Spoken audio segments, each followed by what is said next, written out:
আসসালামু আলাইকুম রহমতুল্লাহ বরাকাত। আলহামদুলিল্লাহ ওসসালাতু ওয়াসসালামু আলা রাসূলিল্লাহ ওয়া আলা আলিহি ওয়া আসহাবিহি ওয়া মান ওয়ালা আম্মা বাদ। সুপ্রিয় দর্শক শ্রোতা ভাই বোন, একটি বছরকে পেছনে ফেলে নতুন একটি বছরকে আমরা স্বাগতম জানাতে যাচ্ছি।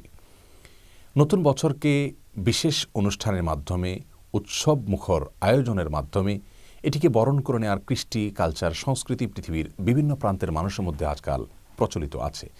ইংরেজি নববর্ষকে 31st নাইট সহ বিভিন্ন অনুষ্ঠানের মাধ্যমে উদযাপন করার একটি সংস্কৃতি অমুসলিমদের পাশাপাশি বিশ্বের প্রায় সকল দেশে, সব সভ্যতা এমনকি মুসলিমদের মাঝেও প্রচলিত আছে। আমরা যেটুকু জানতে পেরেছি যে পৃথিবীর ইতিহাসে সর্বপ্রথম বছরের প্রথম দিনকে উৎসবের দিন হিসাবে ধার্য করে এটিকে বিশেষভাবে উদযাপন করার কালচার তথা সংস্কৃতির প্রবর্তন করেছে পারস্যিকরা। অর্থাৎ পারস্যের অগ্নিপূজকরা তাদের যে সন, তাদের সেই সনের প্রথম দিনকে তথা বছরের প্রথম দিনকে নওরোজ বা নৈরুজ নামক অনুষ্ঠানের মাধ্যমে তারা উদযাপন করে আসছে এবং এটি তাদের হাজার হাজার বছরের সংস্কৃতি। এটি তাদের ধর্মীয় কর্মকাণ্ডের অন্যতম অংশ। এরপরে গত কয়েক শতাব্দী আগে থেকে আমরা দেখতে পাচ্ছি যে ইংরেজি নববর্ষকে খ্রিস্টানরা বিশেষভাবে খুব গুরুত্বের সাথে উদযাপন করে আসছে। এখন সেটি আর খ্রিস্টানের মধ্যে সীমাবদ্ধ নয়, বরং সকল ধর্মবর্ণের মানুষ এটিকে উদযাপন করছে। আরবি নববর্ষকেও আরাবিয়ানদের মধ্য থেকে অনেকেই এটিকে বিশেষভাবে উদযাপন করে। আমাদের আজকে জানার বিষয় হলো যে নববর্ষকে ঘিরে কোনো আনুষ্ঠানিকতা, কোনো আনন্দ, কোনো উৎসব, কোনো আয়োজন এটিকে ইসলাম সমর্থন করে কিনা, বা একজন বিবেকবান মানুষ এটিকে উৎসবের মাধ্যমে উদযাপন করতে পারেন কি না। প্রিয় দর্শক, আমরা জানি যে একটি বছর আমাদের জীবন থেকে চলে যাওয়া মানে হলো কবরের দিকে আমাদের একটি কদম অগ্রসর হয়ে যাওয়া। আমাদের জীবন থেকে মূল্যবান একটি অংশ, একটি বছর খসে পড়ে যাওয়া, এটি একজন বুদ্ধিমান বিবেকবান মানুষ হিসাবে আমাদের জন্য কখনো আনন্দের বিষয় হতে পারে না। একজন বিবেকবান মানুষ এভাবে দেখবেন যে তার হায়াতের যে বাজেট রয়েছে তা থেকে একটি বছর চলে গেল, তিনি তার জীবনের যে লক্ষ্য, তার জীবনের যে উদ্দেশ্য, তার জীবনের যে টার্গেট, সেই টার্গেটের পথে তিনি কতটা অগ্রসর হতে পেরেছেন। জীবন সন্ধিক্ষণে এসে তিনি এই পর্যায়ে এসে, এই গুরুত্বপূর্ণ টার্নিং পয়েন্টে এসে নিজের হিসাব মেলানোর কথা। একটি হাদিস তিরমিজিতে বর্ণিত হয়েছে ওমর রাদিয়াল্লাহু তাআলা আনহু থেকে, এবং আরও বিভিন্ন হাদিসের কিতাব বর্ণিত হয়েছে। মুসনাদ আহমদে হাদিসটি বর্ণিত হয়েছে। তিনি বলেছেন, হাসিবু ক্বাবলা আন তুহাসাবু, তোমাদের হিসেব আল্লাহ তাআলা যেদিন গ্রহণ করবেন তার আগে আগে নিজেদের হিসেব নিজেরা মেলাও। দিন শেষে, সপ্তাহ শেষে, মাস শেষে, বছর শেষে, জীবনের বিভিন্ন টার্নিং পয়েন্টে এবং মোড়ে মোড়ে দাঁড়িয়ে মানুষ হিসেব মেলাবে যে আমি আমার জীবনের লক্ষ্য তথা অন্যতম প্রধান উদ্দেশ্য এটা হাসিল করতে গিয়ে কতটা অগ্রসর হতে পেরেছি। এই হিসেব মেলানো একজন মুসলিমের, একজন বিবেকবান মানুষের কাজ।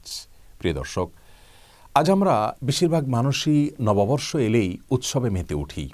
আমরা এটাকে আনন্দ উৎসবের মাধ্যমে উদযাপন করে থাকি, আতশবাজি করে থাকি, নানা রকমের আয়োজন করে থাকি। অথচ জীবনের সকল নতুন আমাদেরকে আনন্দ দেওয়ার কথা নয়। একজন মৃত্যুদণ্ডপ্রাপ্ত মানুষ তার জীবনের প্রতিটি দিন চলে যেয়ে নতুন দিন আসা মানে হলো তার নিঃশ্বাস দীর্ঘায়িত হওয়া, কারণ তিনি অগ্রসর হয়ে যাচ্ছেন সে ফাঁসির মঞ্চের দিকে। অতএব নতুন কোনো দিনের আগমন এটি তার জন্য আনন্দের নয়। আমরা যারা প্রাণ নিয়ে পৃথিবীতে আল্লাহর সৃষ্টি হিসাবে আমাদের আগমন ঘটেছে, আমাদের প্রত্যেককে একসময় মৃত্যুর স্বাদ আস্বাদন করতে হবে। অতএব এক একটি দিন চলে যাওয়া, এক একটি সময় অতিবাহিত হয়ে যাওয়া, পার হয়ে যাওয়া মানে হলো আমাদের জীবনের গুরুত্বপূর্ণ এক একটি অংশ খসে পড়ে যাওয়া, কবরের দিকে অগ্রসর হয়ে যাওয়া। অতএব এরকম গুরুত্বপূর্ণ মোড়ে দাঁড়িয়ে একজন বিবেকবান মানুষ কিন্তু আনন্দ বা উৎসব করার কথা নয়। প্রিয় দর্শক, কোরআনে কারীমে আল্লাহ রাব্বুল আলামিন বলেছেন, ওয়ালা তাকুনু কাল্লাযীনা নাসুল্লাহা ফাআনসাহুম আনফুসাহুম, তোমরা ওই সমস্ত লোকদের মতো হইও না যারা আল্লাহ রাব্বুল আলামিনকে ভুলে গেছে। ভোগ ছাড়া তাদের জীবন আর কিছু নেই। তাদের মতো তোমরা হইও না। তারা আল্লাহকে ভুলে যাওয়ার কারণে আল্লাহ তাআলা তাদেরকে আত্মভোলা করে দিয়েছেন। তারা নিজেদের জন্য কোনটা কল্যাণের, কোনটা অকল্যাণের, কোনটা করা উচিত, কোনটা করা উচিত নয়, সেই চেতনা তাদের মধ্যে নাই, সেই চিন্তা তাদের মধ্যে নাই। প্রিয় দর্শক, অতএব নতুন একটি বছর এটিকে কেন্দ্র করে একজন বিবেকবান মানুষ, একজন মুসলিম কখনো আনন্দ বা উৎসব করতে পারে না। আবু দাউদে বর্ণিত হাদিসে রাসূল করিম সাল্লাল্লাহু আলাইহি ওয়াসাল্লাম বলেছেন, মান তাশাব্বাহা বিকওমিন ফাহুয়া মিনহুম, যে ব্যক্তি কোনো জাতির সাথে সাদৃশ্য গ্রহণ করবে সে তাদের অন্তর্ভুক্ত হবে। অগ্নিপূজক এবং খ্রিস্টানদের যে কৃষ্টি, সেটিকে একজন মুসলিম হিসেবে যদি আমরা ধারণ করি বা সেটাকে আমরা যদি অনুসরণ করি, তাহলে আমরা তাদের অন্তর্ভুক্ত হয়ে যাচ্ছি। রাসূল করিম সাল্লাল্লাহু আলাইহি সাল্লাম আরেকটি হাদিসে যেটি বুখারীতে বর্ণিত হয়েছে বলেছেন, লাতাত্তাবিউন্না সুনানা মান ক্বাবলাকুম, তোমরা তোমাদের পূর্বের যারা চলে গেছে তাদের অনুসরণ করবে। এমনকি তারা যদি এক বিগত কোনো দিকে অগ্রসর হয় তোমরা সেদিকে এক বিগত অগ্রসর হবে, তারা যদি এক হাত কোনো দিকে যায় তোমরা সেদিকে এক হাত মেপে মেপে সেদিকে অগ্রসর হতে থাকবে। এমনকি তারা যদি কোনো গর্তে ঢুকে পড়ে তোমরাও সেই গর্তে ঢুকে পড়বে। অর্থাৎ ইহুদি খ্রিস্টানদের কথা তিনি বুঝিয়েছেন। প্রিয় দর্শক, আজ গোটা বিশ্বের মুসলমানদের অবস্থা যেন একই রকম। আমরা কোনো কাজ করার আগে একটুও ভাবি না আমি কেন করছি, এই কাজটা করার পেছনে কি যৌক্তিকতা আছে। আমার জীবনের শেষ গন্তব্য আখিরাতে আল্লাহ রাব্বুল আলামিনের সামনে দাঁড়িয়ে আমাদের এই কৃতকর্মের হিসেব যখন দিতে হবে তখন এটি কি আমার নেক আমলের পাল্লা উঠবে নাকি এটি আমার বদ আমলের পাল্লায় উঠবে, সে হিসেব করার ফুরসতটুকু আমাদের হয় না। প্রিয় দর্শক, নববর্ষকে কেন্দ্র করে গোটা বিশ্বব্যাপী যত আয়োজন হয়ে থাকে তার সব আয়োজনের মূল কথা হলো ভোগ করা। 31st নাইট বলুন, বাংলা নববর্ষ বলুন বা হিজরি নববর্ষ বলুন, যত নববর্ষ উদযাপন সারা বিশ্বব্যাপী হয়ে থাকে সবগুলো মানুষকে ভোগের কথা বলে।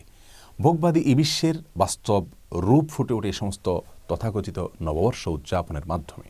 এখানে কোনো ত্যাগের শিক্ষা নেই। ইসলাম আমাদেরকে যে দুটি উৎসব দিয়েছে সেই দুটি উৎসবে আমরা জানি ঈদুল ফিতরে ফিতরা আদায় এবং ঈদুল আজহাতে মানুষকে কোরবানির গোশত খাওয়ানোর মাধ্যমে ত্যাগের শিক্ষা দেওয়া হয়ে থাকে। আজ গোটা বিশ্বের মানুষ আমরা স্বার্থান্ধ হয়ে যাচ্ছি, দিন যতই যাচ্ছে স্বার্থপরতার বেড়াজালে আমরা প্রবেশ করছি। প্রিয় দর্শক, নববর্ষ এবং 31st নাইট উদযাপনকে কেন্দ্র করে গোটা বিশ্বব্যাপীতে বটেই বাংলাদেশের মতো গরিব এবং অভাবী দেশেও লক্ষ লক্ষ কোটি কোটি টাকা ব্যয় করা হয়ে থাকে।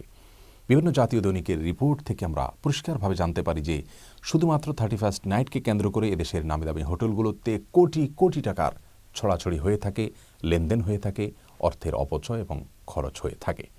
প্রিয় দর্শক, যে দেশে এখনও কনকনে শীতে মানুষ কাঁপতে থাকে এবং শীতের কষ্টে মানুষ মৃত্যুবরণ করে, যে দেশে এখনও ক্ষুধার তাড়নায় মানুষ মৃত্যুর মুখে পতিত হয়, যে দেশে এখনও অর্থ কষ্টে মানুষ চিকিৎসা করাতে পারে না, চিকিৎসার অভাবে মৃত্যুবরণ করে, সেই দেশে কোটি কোটি টাকা বরং শত শত কোটি টাকা পর্যন্ত তথাকথিত এই ইংরেজি নববর্ষকে উদযাপন করতে গিয়ে খরচ করা হয়। এটিকে বর্বরতা, অসভ্যতা এবং মূর্খতা এবং জাহেলি যুগের সংস্কৃতি ছাড়া আর কী বলা যেতে পারে। একজন মুসলিম হিসাবে ইসলাম আমাদেরকে যে সুমহান জীবন আদর্শ দিয়েছে সেই জীবন আদর্শের আলোকে কোনো অমুসলিমদের, ভিন্ন ধর্মের মানুষদের বা যারা আল্লাহকে ভুলে আছে সে সমস্ত পাপীদের, পাপিষ্ঠদের কোনো পথে আমরা পদচারণা করতে পারি না। এটি ইসলাম আমাদেরকে কোনোভাবে অনুমোদন করে না। প্রিয় দর্শক, নারীবাদিতার নামে যারা মুখরোচক স্লোগান আমাদেরকে সর্বদা শোনাতে থাকেন, 31st নাইট সহ বিভিন্ন এই সমস্ত উদযাপনকে ঘিরে তাদের আসল চেহারা আমাদের কাছে দিনের আলোর মতো ফুটে ওঠে। নারীদেরকে পণ্য হিসাবে উপস্থাপন করার এক অসুস্থ প্রতিযোগিতায় তারা লিপ্ত হতে থাকেন। এই নির্লজ্জতা, এই বেহায়াপনা মানব সভ্যতাকে ধ্বংসের দিকে ঠেলে দিবে। আল্লাহ রাব্বুল আলামিন আমাদের সকলকে সুস্থ চেতনা যেন ধারণ করতে পারি সেই তৌফিক দান করুন। আমরা নতুন বছরকে কেন্দ্র করে একে অন্যকে যদি হ্যাপি নিউ ইয়ার বলি, তাতে আমাদের জীবন হ্যাপি হয়ে যাবে না, বরং আমাদের কর্মকাণ্ড, আমাদের চিন্তাধারাকে বিশুদ্ধ করা, আল্লাহ রাব্বুল আলামিনের আদেশ নিষেধগুলোকে নিজের ভেতরে ধারণ করে চলা, এটার মধ্যেই আমাদের প্রকৃত সুখ এবং শান্তি নিহিত আছে। আসুন নতুন বছরের ক্যালেন্ডার উল্টানোর আগেই এই কথাগুলো নিয়ে একটু ভাবি এবং ভিন্নভাবে চিন্তা করতে শিখি। আল্লাহ রাব্বুল আলামিন আমাদেরকে অন্ধের মতো ইহুদি খ্রিস্টানদের অনুকরণ থেকে বেঁচে থাকার তৌফিক নসিব করুন। নতুন বছর মানেই আনন্দ নয়, বরং জীবনের গুরুত্বপূর্ণ একটি বছর জীবন থেকে খসে পড়া। অতএব আসুন হিসেব মিলাই আল্লাহ রাব্বুল আলামিনের দিকে ধাবিত হই। আল্লাহ তাআলা আমাদের সকলকে সঠিক এবং শুদ্ধ চিন্তা লালন করার তৌফিক দান করুন। আসসালামু আলাইকুম ওয়া রাহমাতুল্লাহি ওয়া বারাকাতুহু।